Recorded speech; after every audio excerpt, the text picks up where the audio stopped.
Hi hello friends, welcome to Tnpsc Tricks Tutorial channel. Solve 2 model questions daily நம்ம இன்னைக்கு ரெண்டு model sums solve பண்ண போறோம். ஒன்னு simple interest based type sums, இன்னொன்னு time and work based sums. அதுக்கு முன்னாடி நீங்க நம்ம சேனலை subscribe பண்ணி வச்சுக்கோங்க.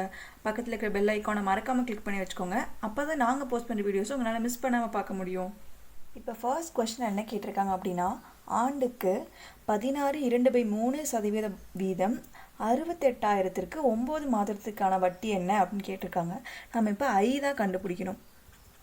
இன்ட்ரெஸ்ட். இப்போ I ஓட formula I is equal to PNR/100. இப்போ இந்த ஃபார்முலா யூஸ் பண்ணி தான் நம்ம இந்த சம் சால்வ் பண்ண போகிறோம். இப்போ Pங்கிறது அசல், அது வந்து 68,000. N வந்து காலம், வருஷ கணக்கில் தான், காலம் வருடங்களில் தான் நம்ம வந்து சால்வ் பண்ணோம். 9. இப்போ ஆறுங்கிறது வந்து வட்டி வீதம், அது நம்மளுக்கு கொடுத்துருக்காங்க. ஸோ நம்ம இதை சால்வ் பண்ண போகிறோம். இப்போ 68,000 இன்ட்டு ஆண்டுக்கு கேட்டிருக்காங்க. ஸோ 9/12 இன்ட்டு வட்டி வீதம் வந்து நம்மளுக்கு 16 × 2/3 இருக்குது. ஸோ நம்ம இதை சால்வ் பண்ணோம். So 16 × 2 48 + 2, so 50/3 into 100. இப்போ இது தான் நம்ம இப்போ சால்வ் பண்ண போகிறோம். 1 time, this is 3 time, this is 1 time, this is 4 times, this is 1 time, this is 17, so 0. இப்போ 17 × 5.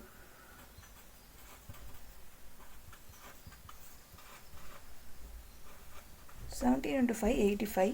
So 8,500. இப்போ இதோட இன்ட்ரெஸ்ட் வந்து 8,500. So option C is the correct. Next question என்னென்னா, ஒரு இராணுவ முகாமில் 1000 வீரர்கள் இருக்கிறார்கள். அவர்களுக்கு 70 நாட்களுக்கு போதுமான மளிகை பொருட்கள் உள்ளன.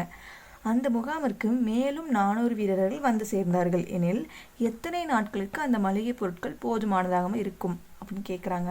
இப்போ என்னென்னா, ஒரு கேம்பில் வந்து 1000 சோல்ஜர்ஸ் இருக்காங்க. அவங்களுக்கு 70 டேஸ்க்கு தேவையான மளிகை பொருட்கள் அவங்கக்கிட்ட இருக்குது. இப்போது 1000 சோல்ஜர்ஸ் கூட எக்ஸ்ட்ரா 400 சோல்ஜர்ஸ் வந்து ஆட் ஆனாங்கன்னா அவங்கக்கிட்ட இருக்கிற மளிகை பொருட்கள் வந்து எத்தனை நாளைக்கு வரும் அப்படின்னு கேட்குறாங்க. ஸோ அதுதான் கொஷின். உங்களுக்கு இந்த மாதிரி கொஷின்ஸ்லாம் புரியலன்னா ஒரு டைம் இல்லை ட்வைஸ் த்ரைஸ் நீங்கள் வந்து வாசித்து பார்த்தீங்கன்னா உங்களுக்கு P1 × D1 is equal to P2 × D2. நம்ம இந்த ஃபார்மேட் யூஸ் பண்ணி தான் நம்ம இந்த சம் சால்வ் பண்ண போகிறோம். இப்போ P1 அப்படிங்கிறது பீப்புள்ஸ், ஸோ P1 1000 சோல்ஜர்ஸ். இப்போ D1ங்கிறது டேஸ், 70 டேஸ். இப்போ P2 அப்படிங்கிறது என்னென்னா அது கூட ஆட் ஆகிற 400 சோல்ஜர்ஸ். ஸோ 1000 + 400, 1400 தான் வந்து P2. இப்போ D2 தான் நம்ம கண்டுபிடிக்கணும். ஸோ நம்ம இப்போ சால்வ் பண்ண போகிறோம். 1000 × 70 is equal to, இப்போ நீங்கள் P2, இப்போ காமனாக எல்லோரும் பண்ணுற மிஸ்டேக்ஸ் என்னென்னா, இப்போ ஆட் ஆகுறாங்க அப்படின்னா நம்ம அந்த நம்பரே எடுத்து போட்டுருவோம். ஸோ அதை நம்ம இப்படி பண்ணக்கூடாது. So 1000 + 400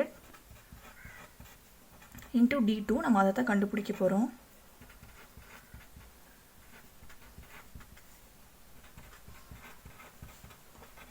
so X is equal to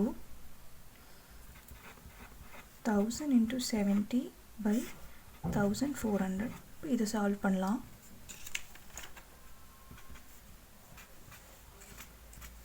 This is 1 time, this is 2 times, 1 time, this is 5 times, so 50/0. So X is equal to 50. So option B is the right answer. So 1400 soldiers வந்தாங்கன்னா உங்களுக்கு 70 டேஸ்க்கு இருந்த மளிகை பொருட்கள் வந்து 50 நாளைக்கு தான் வரும் அப்படின்னு சொல்கிறாங்க. ஸோ நம்ம மோஸ்ட்டாக எல்லா ப்ரீவியஸ் கொஷின்ஸ் தான் சால்வ் பண்ணுவோம். ஸோ நம்ம சேனல் டிஸ்கிரிப்ஷனில் கொஷின் பேப்பர்ஸ், எல்லா ப்ரீவியஸ் கொஷின் பேப்பர்ஸ் இருக்குது. ஸோ பார்த்துக்கோங்க. நாங்கள் நம்ம சேனலில் நிறைய multiplication tricks, square root tricks மாதிரி நிறைய டைம் சேவிங் ட்ரிக்ஸை ஷார்ட்ஸாக போஸ்ட் பண்ணியிருக்கோம். அதெல்லாம் தெரிஞ்சு வச்சுக்கிட்டிங்கன்னா நீங்கள் சால்வ் பண்ணுறதுக்கான டைமை நீங்கள் நிறையா சேவ் பண்ணலாம். இதே மாதிரி டெய்லி நம்ம 2 கொஷின் சால்வ் பண்ணுவோம். ஸோ TNPSC ட்ரிக்ஸ் டியூட்டோரியல் சேனலை சப்ஸ்கிரைப் பண்ணி வச்சுக்கோங்க.